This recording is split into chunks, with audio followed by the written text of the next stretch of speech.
This is Aftercast. You've got episode 30.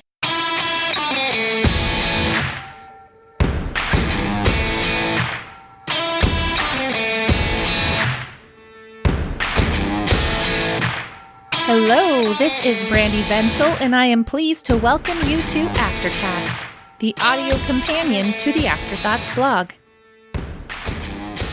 For many years now, Afterthoughts has been a sort of intellectual watering hole for all of you classical Charlotte Mason homeschooling mamas out there.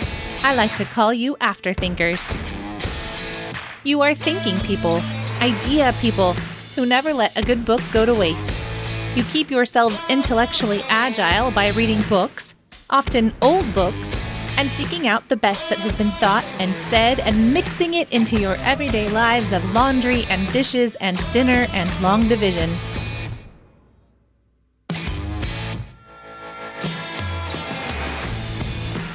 Season 3 of Aftercast is sponsored by Charlotte Mason Boot Camp. Want to whip your Charlotte Mason muscles into shape? If so, my intense 6-week Charlotte Mason Boot Camp might be just the ticket. It'll take that philosophical flab and turn it into nothing less than confidence.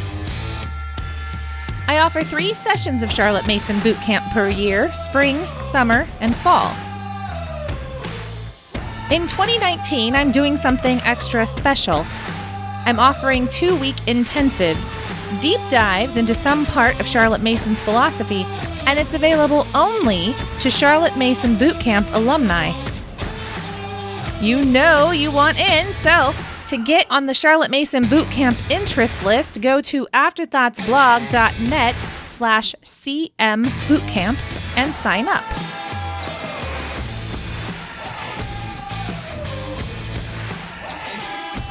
Today we take a look at something called mother culture. If you found the idea of a mother's education course, which we talked about in episodes 27 and 28, overwhelming, this is the solution for you. Make sure you listen to the end so you hear all about the freebie tracker I offer that makes mother culture even more fun.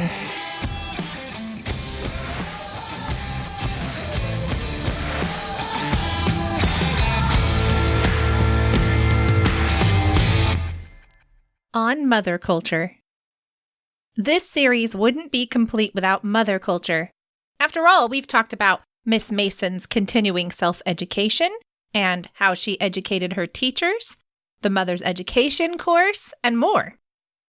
If we're going to be thorough, we simply must touch on mother culture. So, what is mother culture exactly? Mother culture is actually the title of an article that appeared in Miss Mason's Parents Review magazine in Volume 3. That means 1892 to 1893.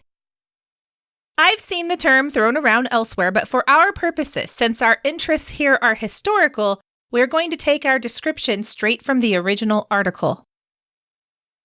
Mother culture is, simply put, an act of the mother in which she continues her own education throughout her mothering years. This is a way the mother feeds ideas to her own mind, keeping it nourished and growing. Its primary purpose seems to be better serving others.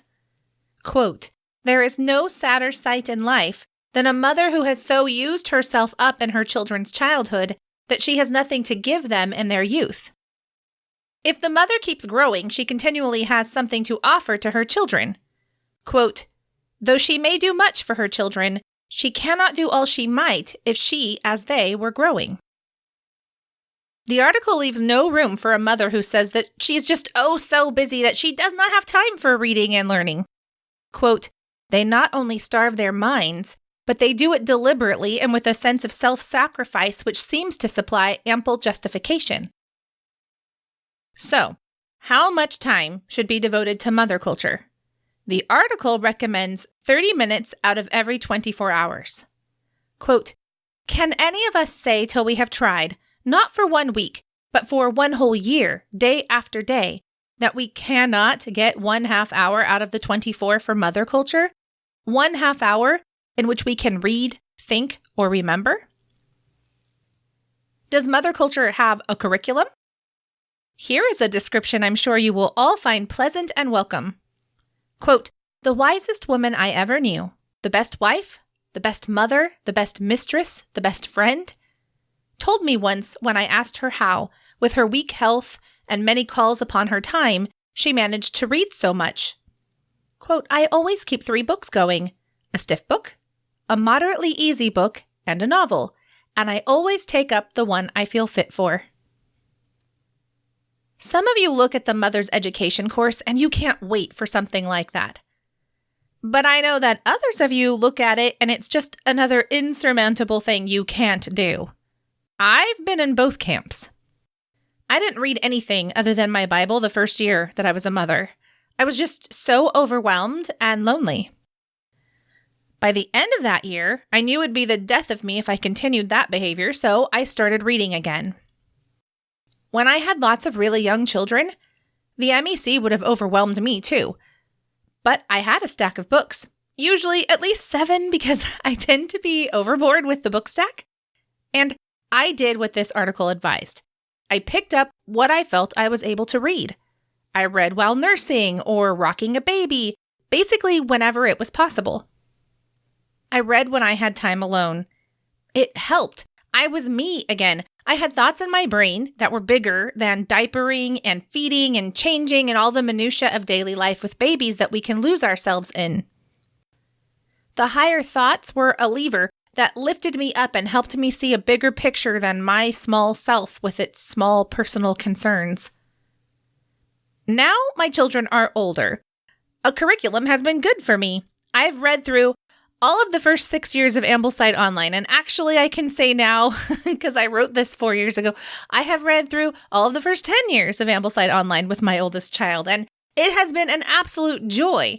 It's been amazing. What I've learned is that there is a time for reading a lot and a time for reading a little, and though we should never stop learning and growing, it takes wisdom to know how much is appropriate. Next time, we'll discuss the role of magazines in continuing education. I think that one will be really interesting, but before you go, this isn't in my original post, but we have been putting out seasonal mother culture habit trackers just to encourage that daily practice over the course of a whole year of mother culture. And so they're designed where you don't just check a box when you read, you actually write in what category of book. Did you do your stiff book, your moderately easy book, or your novel? And it also has a place to record the books that you've read. It's 1 page. We made it really bright and cheerful so that you can hang it up and use it to motivate yourself to read. So here's what we did. We put a page on the Afterthoughts blog, and it will always have a sign up for the most current one. So whatever season we're in, like right now when I'm recording this, it's winter. So right now it has the winter one. But if you listen to this in the summertime, you can still go to the same address and it'll have the form to get the summer tracker, if that makes sense. So you go to afterthoughtsblog.net/MC, letter M, letter C stands for mother culture, right? MC habit tracker, all one long word. Okay. You go there, download your form, print it out, hang it up somewhere. I have mine on my corkboard, and it'll be amazing to you, but it's going to really help to have a tracker. It's going to increase your self-awareness, and it's just so fun to fill it in.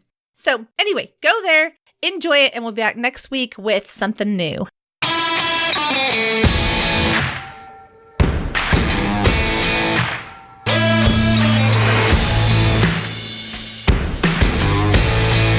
And that's a wrap for today. Thank you for joining me here at Aftercast. If you want to find the posts associated with these episodes, just go to afterthoughtsblog.net/podcast. That's afterthoughtsblog.net/podcast. There you'll easily find links for each episode. Now is the time for me to ask you to head on over to your podcast player and give Aftercast a rating and review. While you're at it, you might as well make it 5 stars, don't you think? Leaving ratings and reviews is a way to let others know about the show, so I'd really appreciate it. And finally, don't forget in the midst of your busy days that mothers are people too. Just like your children need sunshine and good food and sleep and, yes, good books to read, so do you. So go, read a book, think a thought, and then come back and join me for the next episode.